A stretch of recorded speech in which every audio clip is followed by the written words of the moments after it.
on considering about the ingredients, not only about our solution. And always greenwashing things, forget it. That doesn't work, it doesn't deliver any value. Because at the end of the day, following this green high, either the planet explodes or not. So the planet will not explode, that's for sure not. But if we have some values, some ethics, morale, and some values in that sense, if we do that, we change the design, we change the aspect and the prospect. I think we are now online. Yeah. Wow. Okay, we are online. That's the cool thing. Now, when we have an issue innovation management, human resources. Human resources, this is also in line with sustainability and with societal evolution and design. Human resources, we consider a guy graduating from a well-established university, holding a PhD. This is a smart guy who can develop an innovation. Come on, forget it. Forget it. Only because you hold a diploma, you are not the main innovator. Forget it. You need an environment inside the company which allows you to enter the unusual path.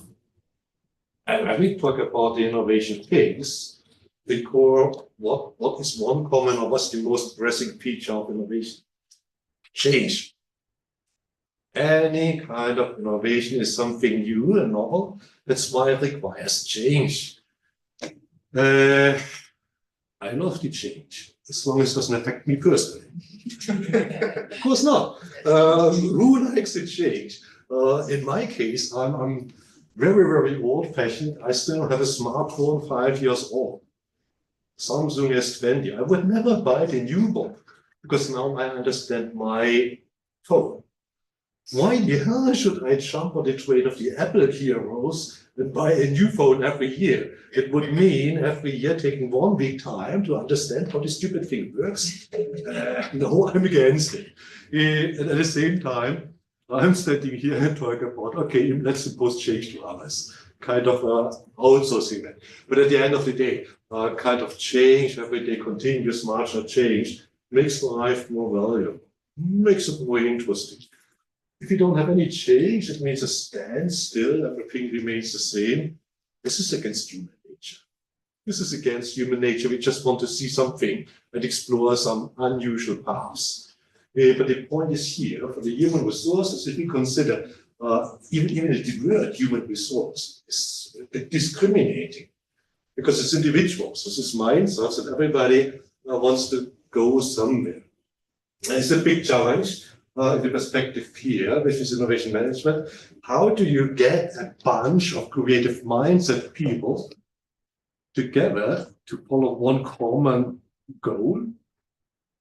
And then innovators, they are all little divas. So they are all thinking we are so great, we are so strong, and suddenly you have to work together in a group. Ouch, ouch, ouch, not always easy, but it's doable, that's for sure. So this is the one part which we see from the innovation management side. On the other side, we have this huge debate and a never-ending discussion about sustainability, including this sustainable development goals imposed by the United Nations. So what do you see? Large companies, they all come and say, we support SDG. I'm sorry, when they start saying that, this is a lie. This is a myth, and SDG includes equal education, access to water, fight against poverty. This is not a business or not the responsibility of a company. You can, of course, incorporate some basic values, etc. That's what you can do. But that's what you do mainly. It's dedicated, separate unit, business unit inside the company. What's the purpose and the job of this unit? Preparing a nice SDG report or a nice report on ESG or on CSR or these different types that you have in place. If you look behind the scene, nothing happens. A report is a report. A report is made especially by large companies for whom? For the stock exchange, for the investor. Because when you say we are aware about SDG and all the related things, we know about that, we do something on that, you sell an expectation that you will survive the next 10 years. In the stock exchange, surely the stock exchange trades expectations. They don't trade the result of the day. So the share value is what you expect the business being next year or in 2 years' time. And that is the point where we have standalone. There's little or no overlap with the innovation part. Why is so? These, from the sustainability perspective, is a long-term investment. It will not pay off tomorrow. So it's our perception from the innovation management side, we have to deliver a short-term win. Now, why does it have to be short-term? We have to report quarterly to the stock exchange with all our nice, wonderful colored, with many, many pictures, reports, and these things. But the sustainable stuff, that takes a long time. A tree takes another 20, 50, 100 years to grow. And when we talk about sustainability, we have to have a longer time horizon. And that does not coincide with the time horizon, the planning term of multinationals from the global north, not the south. The south a bit more long term. But the global north, we don't have. So that is what we see inside. So let's jump to the next page. That's what we see inside the issue. What are the features of innovation management which we find so far? We are proud, we are glad that we accepted the user-driven approach, like what Eric van Hippel, etc., did in the 2000s, user-driven, community-driven, and all these things. As a self-spoken, if you develop a solution, you label it innovation, but you consider what is the market, what do people want, what's the user want. It's a big issue. This is for sure. But as long as you go on the user's perspective only, what you do is you do not apply a holistic picture. You just have a very, very narrow focus on the user. And this is one part. And the second part is by focusing on the user of the innovation management guys side, we have another burden, which is the internal finance and controlling department. They want us to design for cost to be very cheap. Of course, you want to have good margin. That is the point. And so you have no implication, you have no understanding and consideration of the social aspects, the external effects, which are caused by the solution you develop. What you do is you look very much for the cheapest ingredients to put everything together as little cost affiliated as possible. Then you get it. Second direct issue is we see it from the accountant's perspective, that we have a tendency, we have a desire to establish and develop more and more sophisticated controlling tools. Oh, wow. Understandable from company perspective, to keep everything under control. But here, the contradiction is very simple. On the one hand, we want to be the people being creative and developing something sustainably lasting new. On the other hand, we say, come on, performance indicator 1, 2, 3, 4, 5. So inside innovation departments of the companies, mainly we are under pressure meeting expectations and meeting the performance indicator.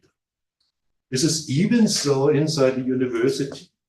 At the university, we have the same thing. Performance indicators, measurement, assessment. So it takes more of our creativity thinking about how to meet the KPI when investing into real work. And that's where we stand inside the companies. It's a huge administrative bureaucratic overhead by means of saying we employ a stage gate process or whatsoever, we measure everything. What we do not accept or don't understand is that we cannot measure. And from our side, innovation management, we consider we have these instruments, but we don't have it. We don't have it. The existing indicators for measurement innovation activities, even measuring the value of an idea, this is good, maybe good, bad. no substance. Little sub, call it little substance, not saying no substance. And now we are coming and saying, these controlling instruments for sure we need, but extend horizon to build in the societal impact, to build in the environmental impact. We cannot even measure what we have. And now even more. But I think this is good for everybody if you want to go for a nice career, nice papers. This is the topic to go. But I tell you, it will cause and create more enemies in the community than friends. This is a point, and I said that in the beginning, by purpose provocative. The point is that the academic community is always trapped in a vicious circle. We continue calling it innovation management, and now we preach open innovation. Oh my gosh, so this is a nice word, this is a buzzword, and nothing else it is. We are missing the substance, and especially when including the innovation managers are more and more forced to pay attention to the economic figures, which unfortunately we cannot even measure. Take one example. When I ask the question, you want to assess a patent, the value of one patent. Then you might say, okay, let's have a look. One patent, one product, and then we know how much the patent delivers in economic value. Too easy to be true, because one patent usually is included in multiple products, and there's not a single product based on one patent. This doesn't work. So it looks like a nice dummy, but it's not. That's exactly the case, the point where we come. So then we have a perception of the term sustainability, and that is already one big issue, one big challenge inside the academic community and also among the practitioners, politicians, and whoever. Sustainability for us as the management guys is the long-lasting business. Nothing else. The eco community considers here an harmonization, micro, meso, macro level, etc., which is very nice, but it goes much beyond the existing borders. From management perspective, we look at how do we get different units coordinated, how do we match different interests. Take a large company. A large company has an innovation manager at the corporate level, the business unit level, and that's the lower business unit level, and here, and here, and here. This is just the strange function of trying to build bridges and orchestrate everything, but it's not incorporated with a reasonable power and a reasonable budgets to the side. So at our side here, we have long talks about the green ideology, about sustainability. Still we call it already. We don't live it. We don't live it. We cannot live it. We don't implement it inside innovation management because it costs money. It costs people, mindsets, and money. And money is the scarce resource we don't want to waste. It is, on the other hand, in the long-term perspective, if you want to develop the company successfully at the stock exchange or whatever constellations, it's always the case that you need to make an investment. And if you want to be a real green one, you will consider what happens in the as when you construct windmills, just to take this stupid example. There is some impact. So you can position yourself of like the safety net or something. It's not the case what we have. There's two different schools, and when you look at innovation literature, you will always find the eco label somewhat SI, but not in the same. That's good. And then we come, that as a matter of fact, now the first statement I think is the most provocative. It's not provocation, this is reality. Innovation management as we know it is, as a matter of fact, responsible for environmental damage as we see it. It is exactly that's what we did for the last 5-6 decades actually for the last century. Just running around, taking the scarce resources from somewhere, planet Earth, putting it together, and then a nice environmental damage and all the pain and the impacts it cause to the planet in the environmental sense, our own fault. Our own fault, because we think, okay, scarce resources, we get it here somehow. Whatever happens to the mine for lithium in Bolivia or in Central Africa, whatever. So we look at the oil, olive oil being replaced somehow with palm oil, and for palm oil, Malaysia. I think Malaysia used to have some rainforests. We still have some. But, for what? For palm oil in Europe. So we don't care. This is the point. That is done and made by us on our own. We have to look at how do we connect all the different mindsets. We need here a systemic approach. We have to overcome the stage gate, user, customer involvement, etc. This is the wrong mindset from our perspective. We set a high priority to attention and the attitude of customers. But the customer is a stupid thing. The customer looks at high quality, low price. Honestly, when I start buying a smartphone or the car or whatever, I don't care about the environmental impact. I care about good quality, low price, and it works. If I say I'm a green person, I care about the ecological balance, the life cycle. How will I? This is the point what we see. And take another example, like electric cars, e-vehicles. It's postulated it's green. Electric cars, the product as such, this is nothing else than a smartphone. The smartphone you take for 2, 3, 4, 5 years, then you throw it away. The electric car, you do the same. Why? What is an electric car? An electric car is a collection of CPUs and some sensors and some laptop inside. That's a huge battery. After 5 years, the battery is out of water and the CPUs are outdated. You cannot even use an update for the software. So you will not take the electric car and sell it to another person because nobody buys it. There's no market there anymore. So it's becoming a commodity which are not using for long, but just using for 1 or 2 times. And these cars, in that case, electric cars, if you have a problem with your car, you have to go to a garage. You cannot do anything at all on your own. You cannot even exchange a lamp or a bulb or whatsoever. You cannot do anything.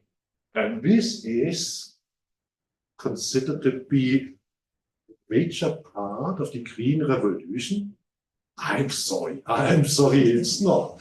Even if you look inside the battery, this is a toxic waste. This is so toxic. Now this is like a windmill or renewable energies. Our big political stars and heroes, they praise windmills as renewable energy. Oh, nonsense. First, it covers a lot of space for the foundation of the wind. Second, it operates with lubricants. Third, the rotor blades. What's the rotor blades? Composites. And what the hell do you do with the rotor blades and composites 20 years after life cycle? You send it to Africa and let them do something? This is not ecologically correct. We cannot recycle the composites, so the only thing we can do is just throw it away. Maybe we trust Elon Musk and we send the rotor blades en masse to Mars. This is not well thought. At the same time, we call it green energy. It's not. That's only my. So there are people with different mindsets, of course. But I think here, that is the impact and the meaning for the innovation management side. It's our mission, it's our job to develop a product which is in line with nature. And what they're doing is they're producing and generating products and solutions which are not in line with nature. This is a bad idea for the humans to intervene into nature. Come on, we cannot change it. The natural laws are there. In that context, we have to, oops, even smaller than that. You don't really exist. You're just part of the whole machine. That makes it an issue. Now, there has been so many different efforts and events, but in reality, nothing really happens. Nothing really happens. So anything what we talk about here, what we preach here, it requires, if at all, a concentrated global effort. But that's not it. The only thing we can do from our part, just making a little bit the awareness and designing solutions to think about the overall consequences. It would certainly require at some point in time a revision of indicators, financial reporting, and such things. But this is the next generation step. So when we have this dark side of innovation management, external penalties are not included. Business models don't really care. It is in our daily business life, the attitude, like the management schools attitude, especially the North American management schools, big words, just sell the product in terms of a nice deal. You have a full industry issuing labels about green, and sustainable indexes, ratings, etc. But what is the value of that? There is no value as long as it's not lived and the result and the solution is not doable. It requires that we consider the sustainable part as a part of generating economic value, because not to forget the mission and the job of the company is making money. And it's not any longer making money just by means of presenting a nice certificate, a nice index, a nice rating. That's not the point. Either we are or we are not. And as long as we are not, the customer pretty early detects and finds out that they're cheating a line. The more it's developing, the more it becomes the case. Then we have to align the challenges to the innovation management and to implement it inside the company. As long as we have all this SDG, CSR, ESG reportings as a separate dedicated business unit, just reproducing the reports, so on. So what the result remains the same. Then we have to admit, from our perspective, that we are weak, we have no idea. But what we say here is a massive criticism about innovation management. I don't have the solutions. I don't have the solutions. I would be one of the guys with the big words to say, now I have the solution. But I don't have it. I don't have it. We have to go also in line with politicians. They have to understand it. But politicians, this is the problem. Politicians are the ones designing the policy, and they have to design the policy and demonstrate results of that policy within the election period. Because after 4 or 5 years, they have to go for the next election round, and they have to show, folks, what I promised, I did it, here's the impact. This topic we are talking about is much beyond an election period. We're talking about a decade, 2 or 3 decades. And on the politician side, of course, why the hell should you start something now and you see the guy running in 10 years for election takes the merits? You want to be real. There is a huge discrepancy. So that is the point. Change in the political mindset. It's a bit naive. I know it's a bit naive, but at least they're coming here to raise the issues Then we have ecosystems stuff, and the ecosystems, this is also nice with ecosystem. In the first instance, we need to define and consider and figure out what they have to be mean.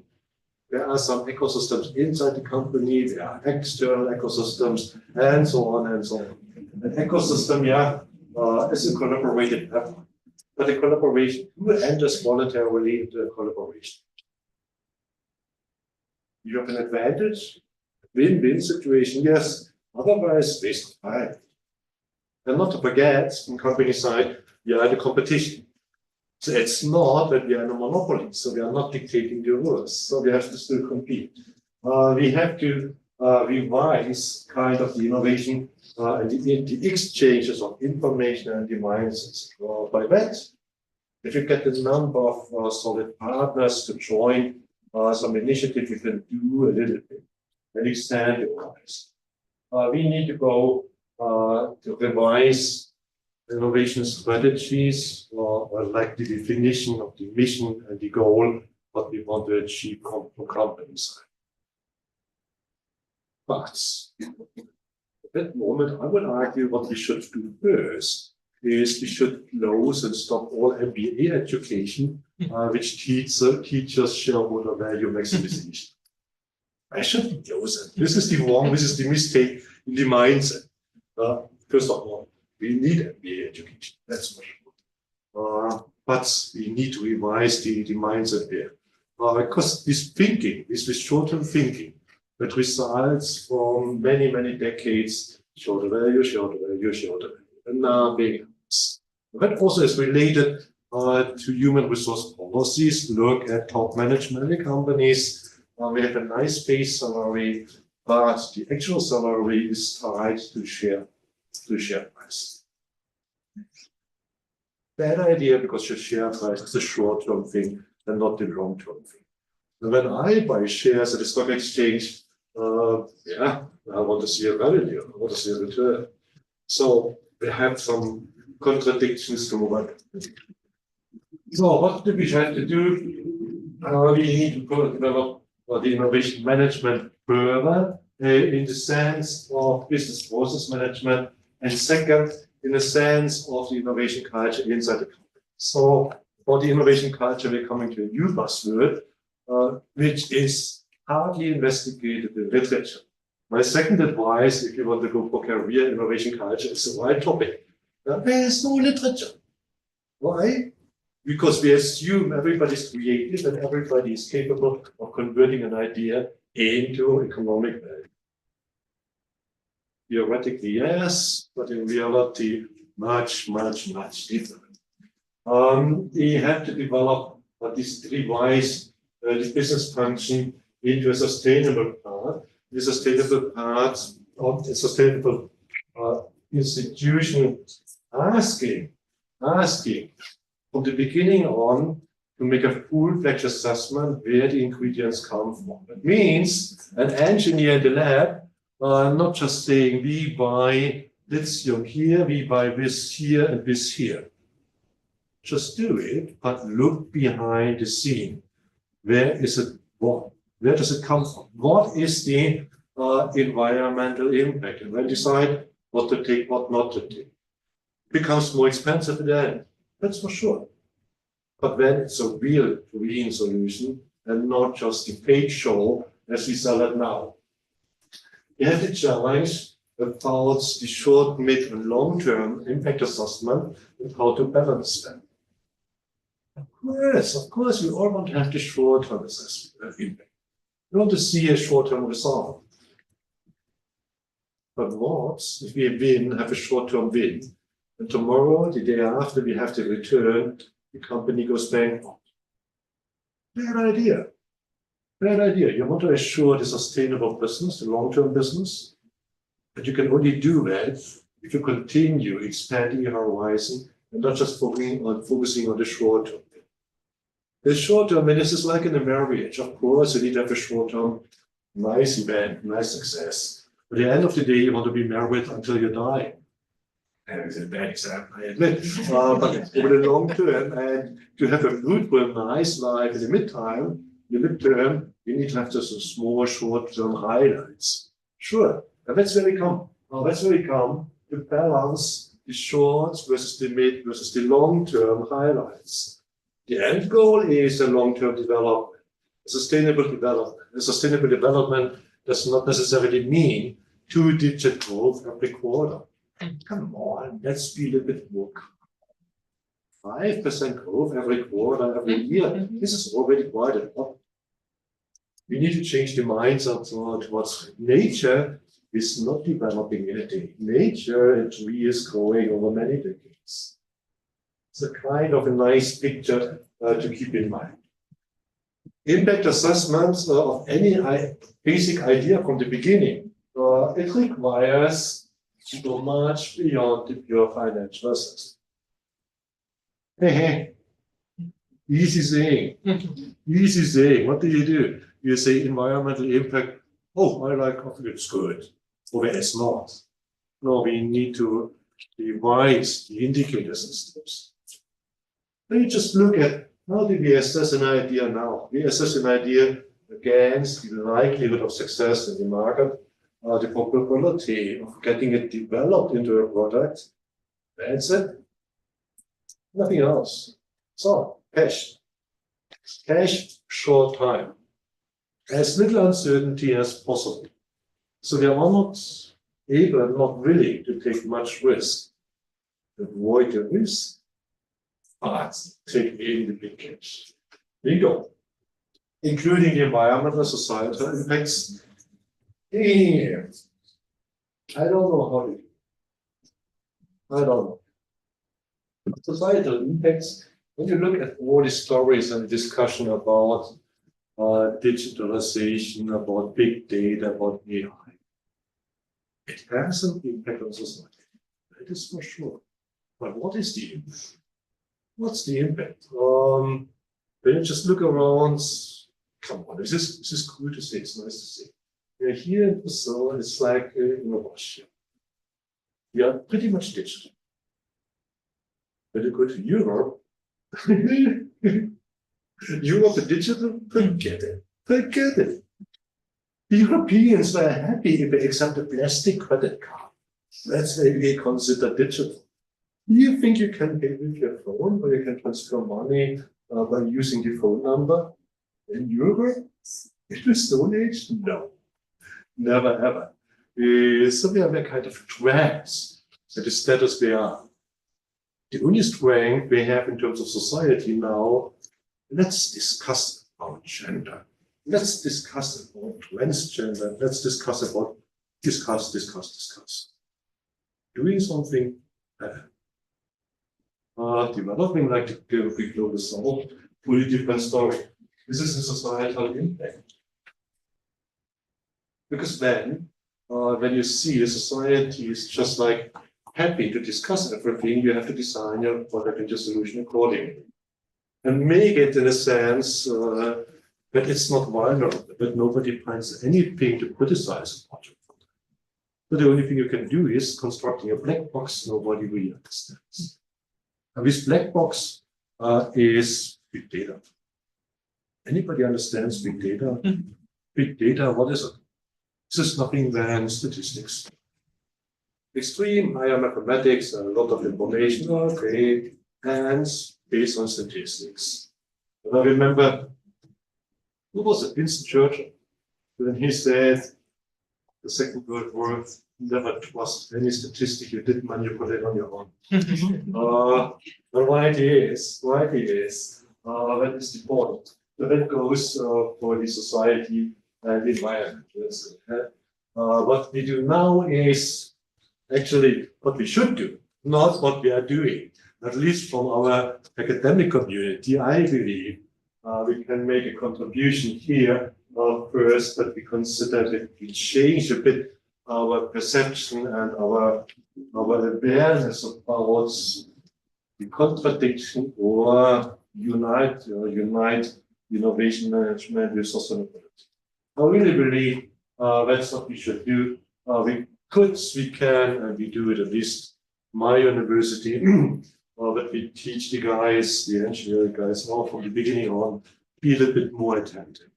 And I can tell you, Russia and environmental policies and environmental awareness, they heard the term. They heard the term. But it's not so widespread, not so diffuse. And since I am not Russian, so I'm German, but I live in Moscow, so I can say it. My colleagues they hate me for saying it. But this is reality. The point is, why caring about that? We have all the commodities, and it doesn't matter if we just regulate temperature in the room by opening the window or by changing the heating system. And the opening the window, I guess, the question. So it is a bit, the awareness is not there, but we try to teach it a little bit. I guess here might be something for the marketing people also to embrace solutions and business models which go in line with environmental needs in the broader horizon. I believe the point is really the broader horizon, not just have the limited narrow horizon saying two-digit growth every quarter, or at least two-digit growth once during the year. Go away. Get a bit smaller, get a bit lower, but more the holistic sense that you can include it. And then we should come to environmental, or let's call it like grand challenges. I don't like grand challenges. Environmental, this is enough. Driven innovation management by means of not only the product design, but revising the product lifecycle. Product lifecycle is a cool thing, but it's too narrow. That's why outdated. We should expand it.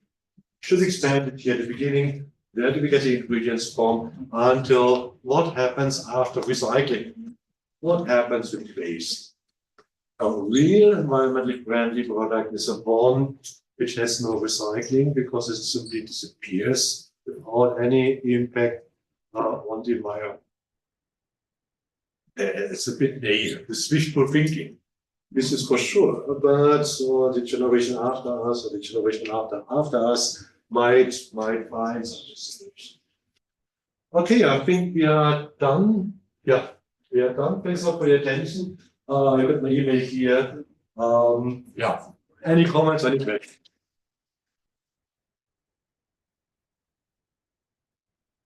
I think it's a good point because we can be extremely creative, provocative. A provocation and creativity that goes hand in hand. I have a question, two questions actually, about the things about the electric cars. Yeah. What do you think about the market growing? The market of electric cars growing in China, because China is giving a lot of financial taxes. Yeah. To increase the buy of electric cars. What do you think it is going to impact the world with this? First of all, I must admit, it seems to me that the electric cars, have some impact on at least pollution in the cities. So in Beijing, a couple of years ago, we were always under smog, etc. Now the air seems to be much better.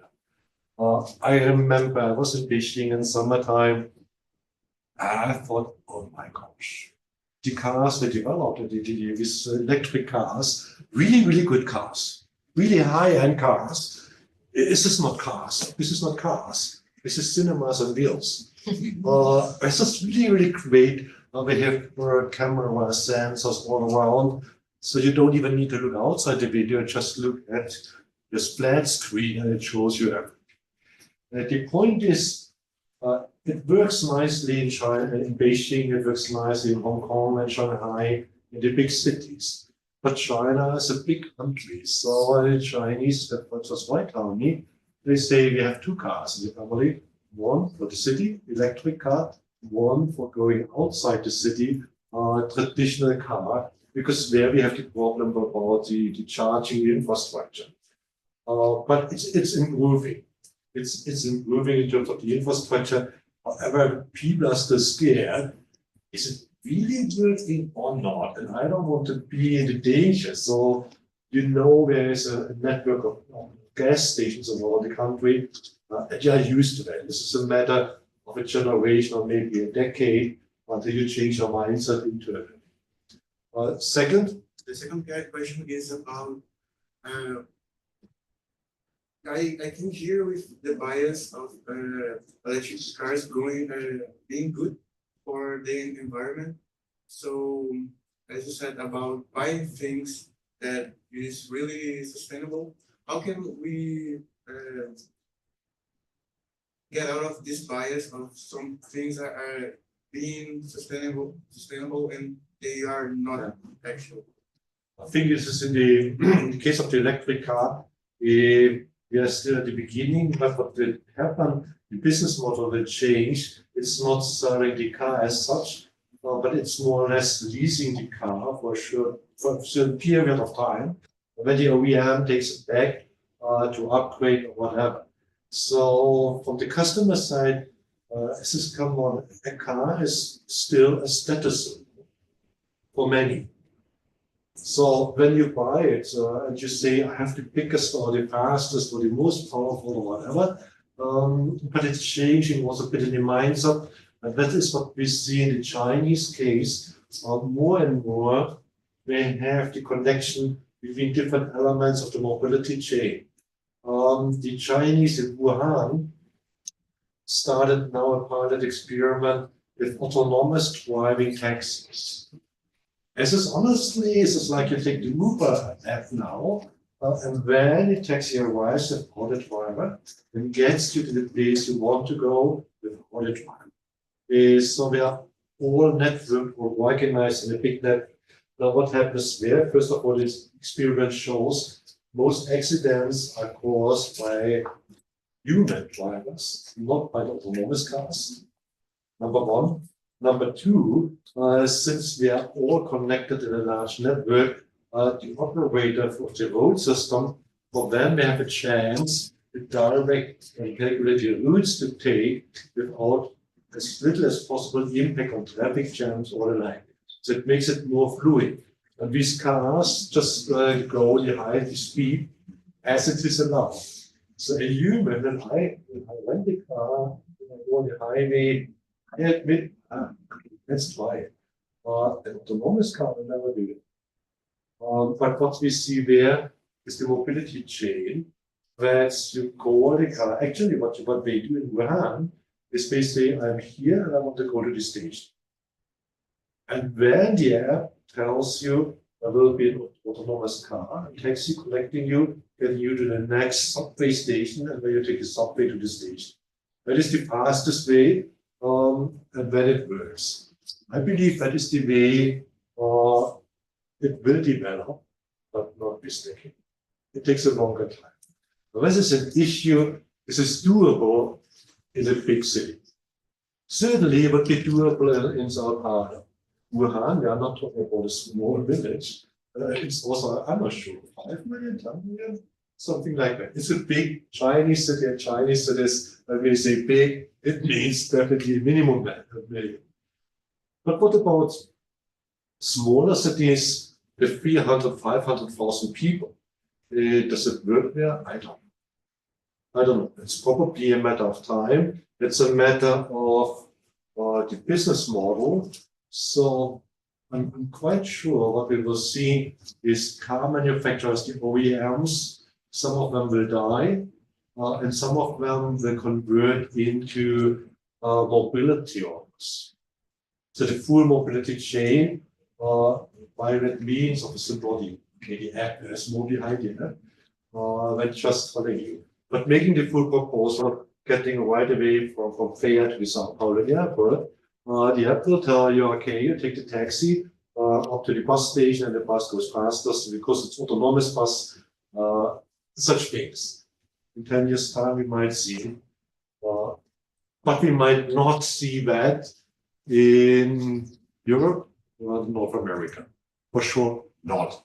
For sure not. Because what they will do is they will discuss it.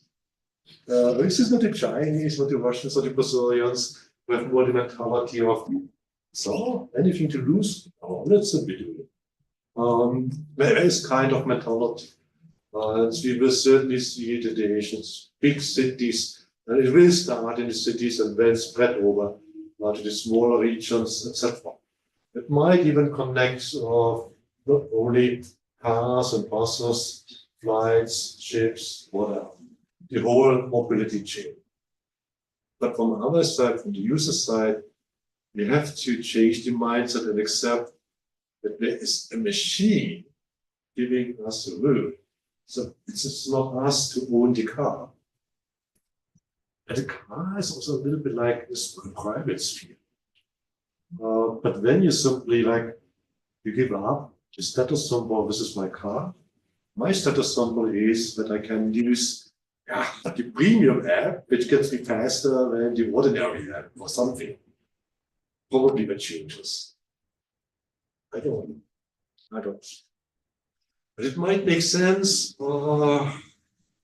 These guys in Wuhan, they started this pilot class with 1,000 taxis. That was mid this year. Next year, they want to expand into, they told me, they will replace all taxis by autonomous cars. And I'm not sure if I would ever go there, call a taxi, and there is a thing coming, the door opens, you get in, and nobody's there. I don't know. Would you go? In a mall city? I cannot say. Very likely I try. Very likely I would try. But during the time sitting inside there, feeling like how to trust this crazy car, which is directed by someone. Does it really get me to the place I want? Or does it get me right away to the prison? Or whatever it is. So this is where to take the trust from. Okay, if you call it Uber, you never know who's the driver. It could also be a criminal who takes you somewhere and then also get the cash from the machine. Why don't get you anywhere? I don't know, but it's a matter of, I believe it's easier trusting the taxi driver than an anonymous machine, which is outer space. So, individual, we have to try it. If I would have the solution, the answer, I would give it to you. But I'm honest, I don't know. It sounds too good to be true. It would sound much too good. It's when you say, okay, I want to go from Moscow to Campina as being really better. And then it gets me, and I don't have to do anything. I don't have to worry, I don't have to care. But I'm skeptical. I'm too traditional. That's why I don't even trust a smartphone with AI solutions. I don't want to have a stupid thing telling me what I should do. I just want to take control and have control over the machine. This is a cool topic. We need to have an answer. Maybe if we had an answer, it would be boring. Because what's coming after? I think indeed our challenge is on the one hand, we want to make our life better. We want to have a higher living standards and so on. That's what we do this stuff for. Not to forget the whole impact. Because if we continue doing it in that shape, we cut the base of our law. This is the stupid thing. And that is an issue, a discrepancy, global north, global south.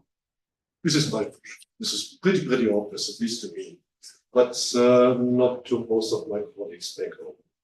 So they have slightly different perception. Understandable because they're living in a certain level of home. So, but be sure, I guess, we will see the autonomous car, the full autonomous and automated mobility chain. China and Brazil, but never ever in Germany. It's again. No way. Okay. This thing, it really connects with my research topic, which is smart cities. Yeah. And this mobility thing is also a huge dimension in the smart city.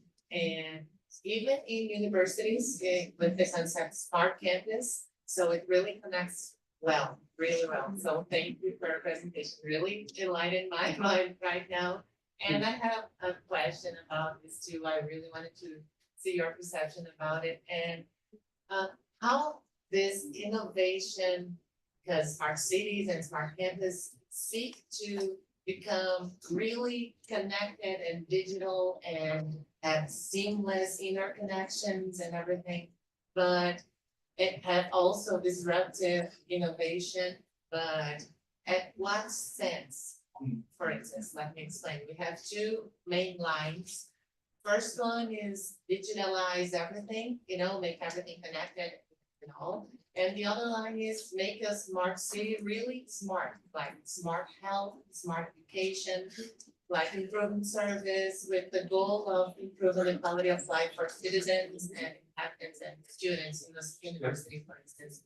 So how this innovation and these problems would affect the development of the smart city and how the smart city would impact the innovation disruption and, for instance, mobility or education or health, based on these bullet points you presented today. Yeah, it's very, no, it's not easy, but the answer is mainly a society.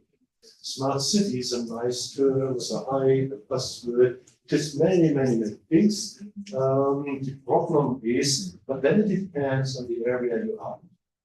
When you go to the Europeans, they will say, we do smart city. Hey, you idiots, you're not doing anything. You don't even have a digitalized public service. For the sake of privacy, for the sake of wards and lectures.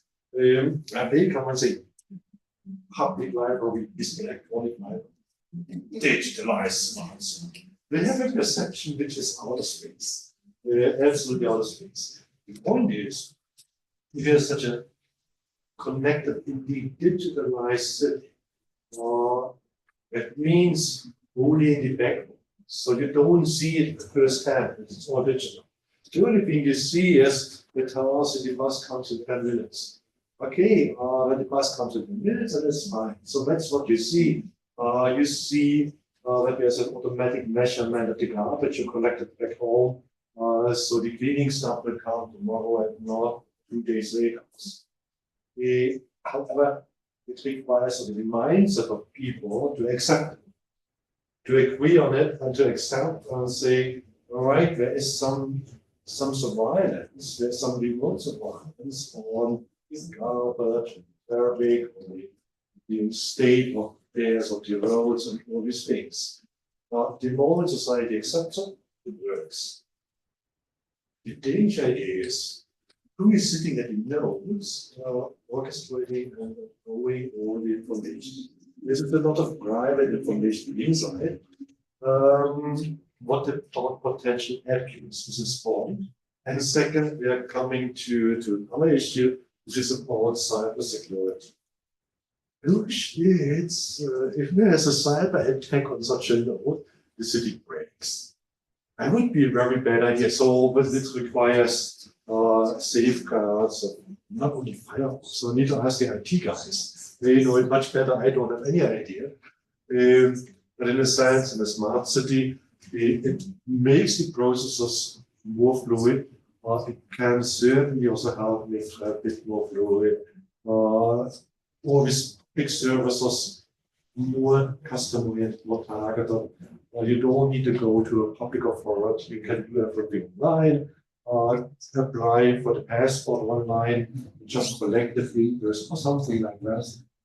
It makes it much easier. However, if society says about privacy and discusses privacy and discusses, nothing will happen. Whereas other regions, areas, it works and people are more happy. So this is a probably psychological discussion as well. Psychological, philosophical, might be something indeed. Indeed, if you look at the Europeans as example, what they call smart city, and then you look what is about some. Yeah, that's what I was gonna ask your opinion about. Like in Europe, we have a concept more related to digital technologies and everything, but in global south, we would have a different perspective, for instance, because we would focus more on improving services, and improving education, health, mobility in different ways, right? Yeah. So the innovation would be a backbone for our smart cities here in Global South, Yeah. in your opinion? Yeah, I think the global south is better off. Global north. No, this is the point. The global north, the European cities, is like the late Roman Empire. We have a nice life. Why the hell it should be changed? What for? What for? The only thing we change is keep on due to something new. This is a small mistake. This is actually a big mistake. That's why in there, Swedish studies, when you look what they celebrate, like smart city, a big success, you look at it from the perspective of you know what's happening here in the city. Didn't you forget something? What is now smart from your perspective? It is indeed, maybe there's an exception in the Baltic states, Estonia, Latvia, Lithuania. But that's the only three I could imagine, I would think. All the others just stand here, making a lot of noise about it, talk about it, yes. But this is like the late Roman Empire society, much talk and even more talk. And even more talk and then collapse. I don't wish the Europeans to collapse, but I'm saying that.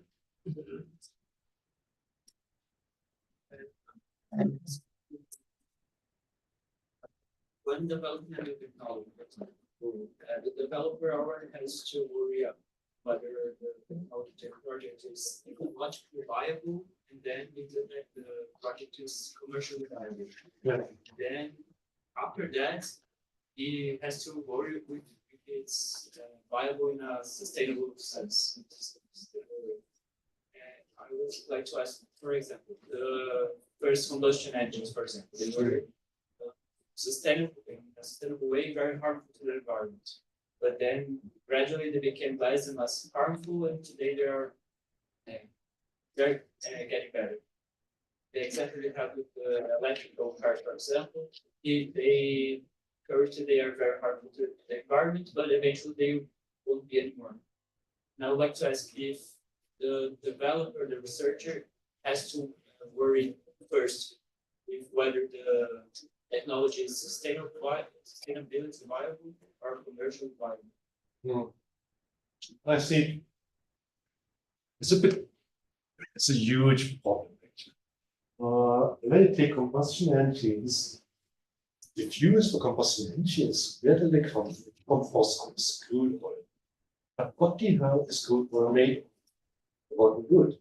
Here in Brazil, Yeah. some of it is. Yeah. But in the overall life cycle and overcycle of the planet, so when we take now the oil with a high energy density, I don't see it so bad.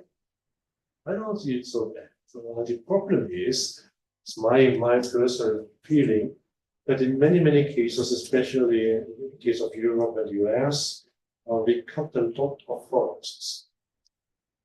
At a forest, you got, for God's sake, you need a tree to absorb carbon dioxide. So all this talk about carbon dioxide emissions, etc., etc. Certainly, yes, but to some extent, the planet, the atmosphere requires and needs carbon dioxide to exist. So this is part of the whole game. And now we pretend we issue more and more and more. Yeah. But we could issue more, we could emit more, if we would still preserve the green part of the planet and not cutting down the trees for the sake of a stupid windmill. I think this is kind of homemade. So we have a discussion which is very narrow, which is limited to say reduce carbon dioxide emissions. Okay, we can do that. But if we preserve the trees absorbing carbon dioxide, this is a different story. But by that means, I believe fossil fuels, fossils, this is just natural. This is organic. This is nothing unorganic. So it's not toxic. But this is my opinion, which is a bit against, this is completely against this means.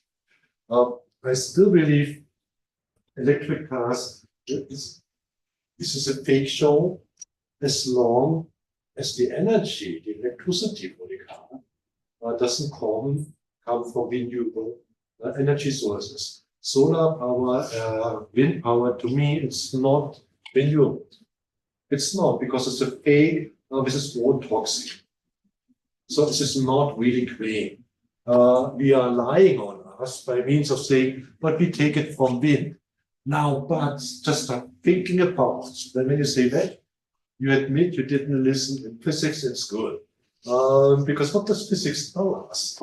Physics tells us wind means kinetic energy when the wind meets the windmill, and the energy goes from wind to the mill to move around, and here behind, the wind has less energy. This is the standard you learn in school, or we learn the wrong thing in school.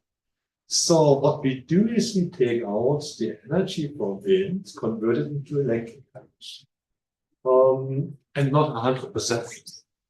Because the windmill itself is operating with lubricants and such things, so it's not green. It might be green when we go to fusion energy, which is not in place. I'm not aware of any green energy source which we might have at planet Earth. All this discussion and debate of hydrogen. This looks, hydrogen is not there, but hydrogen doesn't exist as hydrogen. It does not. Hydrogen comes like water and in many other different constellations. So it requires more energy to crack hydrogen from the oxygen in water when you get back. This is stupid. If you have to invest more energy to get the hydrogen to operate a car, this is environmentally friendly. This is the green ideology saying, it's friendly because no emission. The emission comes before. And as long as you have a negative energy balance, it cannot be environmentally friendly. Because at that moment, we take more from nature than we give back.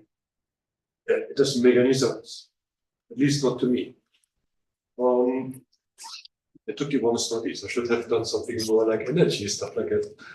Maybe these guys have a better idea what might come and replace, but it's certainly not burning wood. It's certainly not trying to generate hydrogen. Hydropower might be an issue. It's not a real issue. Because for the hydropower, I remember, I think you had some actually some huge problems with hydropower a couple of years ago, and something broke and a high flooding, etc. Bad idea. And even you have to build artificial lakes, which has an impact on geology. Because suddenly water is 10 liters water is 10 kilograms.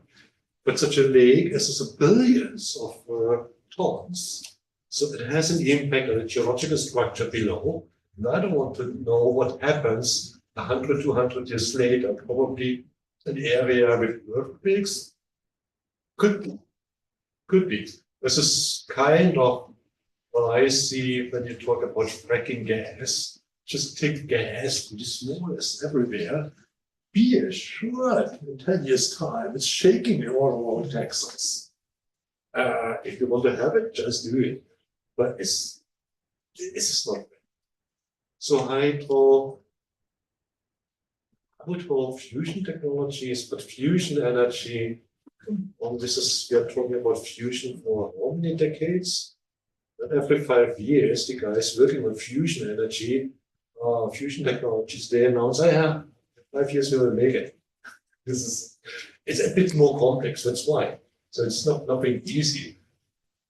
Maybe we receive the news tomorrow as a breaking news, fusion technology not possible. Never know. But from our perspective, I believe the focus on what we label now green energy is wrong. That's my personal perception. But this is especially a European thing. I think it's not such a big issue because it's not a big issue in Russia, not in China. Nuclear power is not bad, except stupid waste. What to do with this waste? Send it to you? No, no. I don't know. We might have to find a solution. It's your generation, it's your job. Yeah. It's good, it's a good thing for me now. I can say, well, you know, what should I do? That's why we educate and train you to make you aware. It's your responsibility. We have a nice life and we can watch you and ask you, why did you do this? Now, this is definitely an issue for generation. But of course. Okay. Right.